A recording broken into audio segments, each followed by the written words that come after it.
Welcome back to GPro Mentoring. Again, we're here with Dr. Fodorean from the Baptist Theological Institute of Bucharest as he continues to share with us on forming leaders for the ministry of church leadership. Dr. Fodorean, what would you say are the top two most important things you've learned from the role that you now serve in?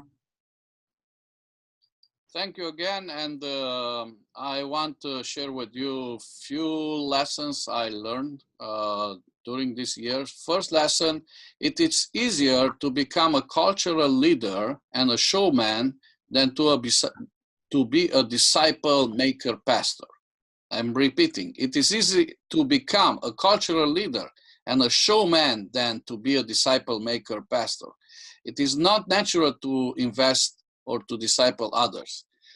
Through the conversion to the born again process, we become connect with Christ, but this not involved automatically. We become obeyed to the Great Commission. It's a process, and this will require an intentional decision to obey it, including the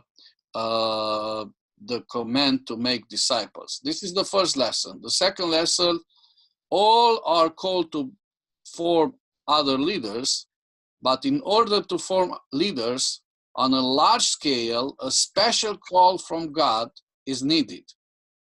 And already mentioned before, is needed a call in order to form a leader on a large scale.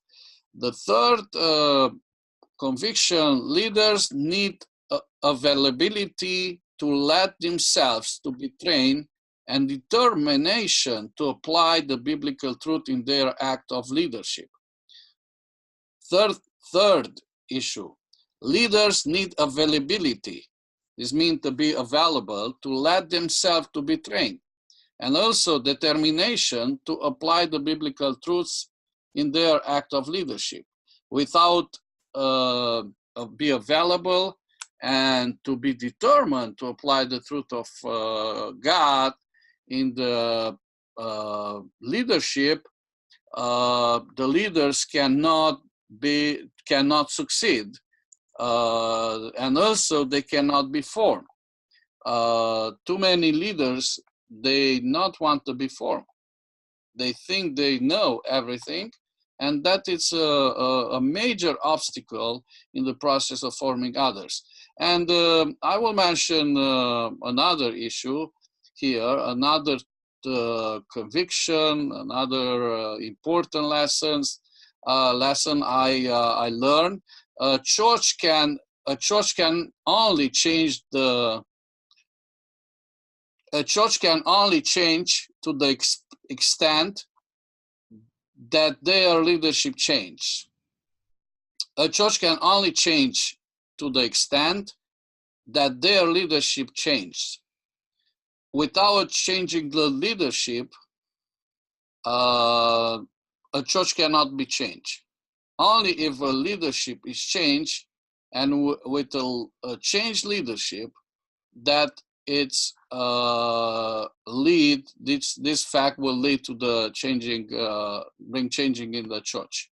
So then would you say that's maybe a very key area for the leader continuously growing, as well as those serving around him, for the church to be healthy, for the church to grow, and for the church to continue expanding?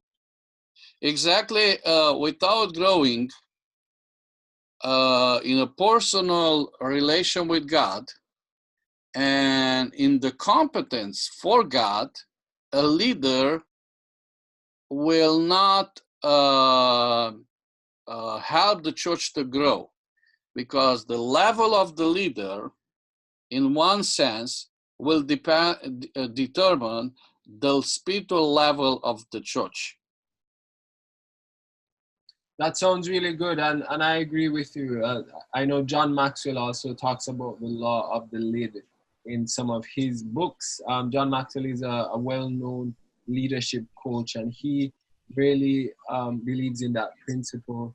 he's also a church leader as well. And I think that's such a key point to make there in terms of church growth and seeing expansion happen. Thank you so much again, Dr. Fodorean, for just highlighting those areas, and hopefully our listeners can gain from that. Again, on Friday, we'll be having the live call. So if you're watching this today, please stay tuned until Friday. We'll have a next part of the series that we'll share tomorrow and on Thursday as well. Please do bear in mind that the views from this recording aren't necessarily the views of GProCommission, but more so our guest speaker, Dr. Fodorean. Thanks again for joining us, and see you tomorrow.